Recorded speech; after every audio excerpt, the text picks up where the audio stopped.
Hello everyone, welcome back to my channel.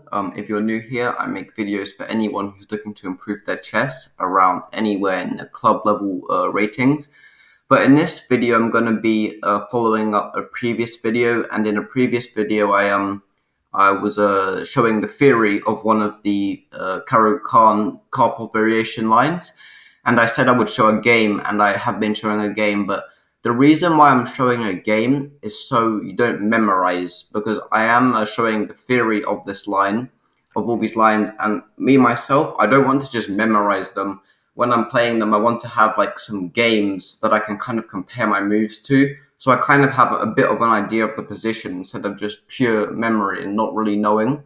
So I'm going to be showing a game. It was under 25 moves. That I think it's a miniature. It's under 25 moves. You can correct me if I'm wrong. But it's played between 2300 and 2200, and it was a very like savage game. Like you'll see.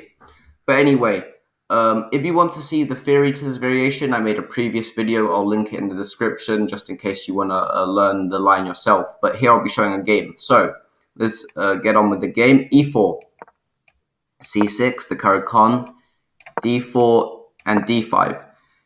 Here, white went knight C3. He took, takes, and we entered the Karpov variation by playing the signature move knight D7. White here went knight G5.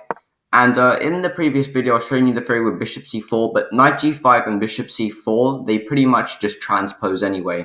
So anyway, knight f3, bishop c4, and we have the same position. It's just a different move order, it's fine. We played e6 here, and here white goes queen e2. And if you were, and in the last video, I was discussing like the traps and the reasons why we need to play these certain moves. But if you would have remembered, we need to play a knight b6, bishop b3, and also just to say one more thing. The last thing I will say is that my next video will be covering the theory on bishop d3, in case you're interested. So bishop b3, h6, knight f3, and c5, bishop f4, and knight d5. And here, the main move is bishop e5, the one we covered, and that he played it, bishop e5, queen d5, making him play a concession, saying that you need to like bring your pieces back, pretty much. So 92, but even though white does go white 92, he can now bring this knight in. But now b4, stopping knight c4, and here takes and takes. And this was the position that I left off last time, and I said I'll be showing a game. And I did actually, and you might be wondering in this video, why can white not just take this knight and just take this pawn? And I said, well, black has lots of compensation, but I didn't really make clear how he has compensation. So in this game, I will be actually showing, and that actually did happen. So after bishop c5, this is kind of the intro to, this is the end of the theory, and why I actually did go bishop d5 in this game. Knight d5 and bishop g7. If you were wondering why can't we just take with the pawn, if we take with the pawn, then it opens, yeah, it's just disastrous. So he takes, and we have to take with the knight. So bishop g7, rook g8, and black goes bishop e5. So black's got his pawn, and I don't think he wants to go extra pawn hunting, and he doesn't want to give us more open lines, and he wants to just grab his pawn and consolidate. So here, black took this pawn. He also damages this file. Yeah, he's also opening this whole file now, so he controls this whole file. Now white went bishop g3, and black went bishop b7. So with bishop g3, black's kind of thinking that he's trapping this rook, but as you'll see, this rook's not really trapped. And now white here went knight f3, but I mean it kind of is a bit trapped because it can't move now. but white went knight f3. And if you're wondering, you might have wondered, why can white not go queen f3 and just win this? Because that's might be the whole reason behind bishop g3 is to go queen f3 and just trap it. Well, there's one move here. It's quite a quiet move, but I'll let you try and find it. I'll let you pause the video. It's quite a quiet move, but it's a disastrous tactic. And if you find this tactic, like you have to be very strong chess player, I believe. So it's quite a quiet move. But after this move, white is completely lost. So I encourage you to pause the video and try and find it. Okay, if you did find it, the answer is castles. And now after castles, if you're and now it's literally completely over now because black is threatening 93, and after 93 he's threatening to win this and discovered queen, and there's nothing here white can do. Say if he tries to defend his queen, say with something like queen g3.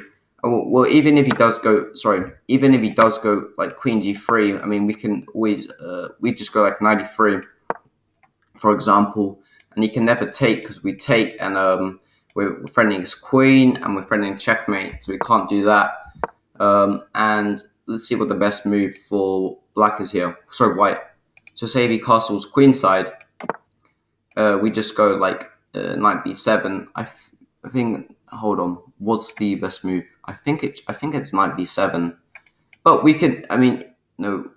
It should be. I mean, first of all, we're threatening to take and win this rook. But say knight b4. Say he tries to go like here. Well, that just fails to this. So it's completely over. We're threatening this pawn, this rook, this queen, all x-rayed.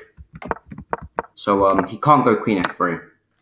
So after takes, bishop g3, he decided to go knight f3. After bishop b7, he went knight f3. And here black castled.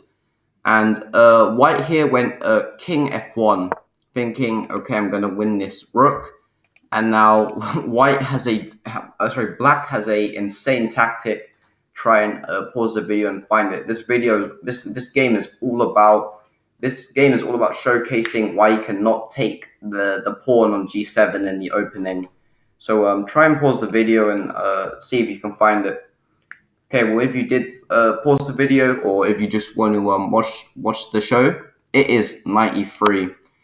And now, so first of all, if you're wondering, okay, so first of all, if you take this pawn, your queen is hanging, and if you try and escape, then just say like knight c3, or sorry, you can just take this. You take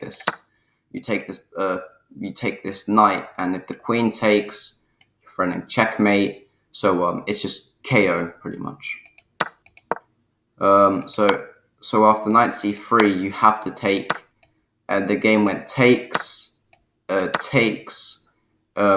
a4. White tried a couple more moves, but eventually takes, and after queen d3, black completely just resigned here. I mean, there's too many threats in the position. So hopefully you did enjoy this game, and tell me what you thought of it, because I'm making a whole series on the Caro-Kann Karpov variation, but I'm always trying to show a game the following video.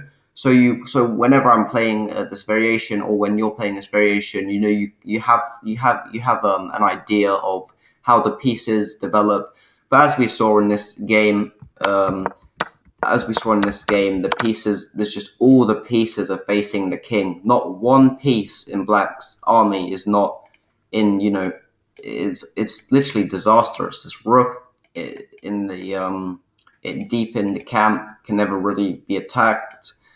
So yeah, I thought I'd show what happens if black takes, because I'm sure lots of my audience, or any of you watching, I'm sure none of you are like masters. I mean, maybe some of you are, but I'm sure most of you are around my level, and I think taking that pawn, going pawn hunting is quite common. So hopefully this video was practical use.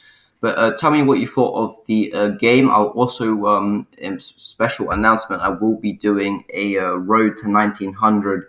Where I'll be just recording live rapid games until I get to 1900.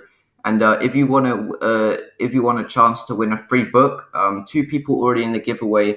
All you have to do is subscribe and comment, so I can add you in the entry. And yeah, if you liked it, like the video, and yeah, have a nice rest of your day.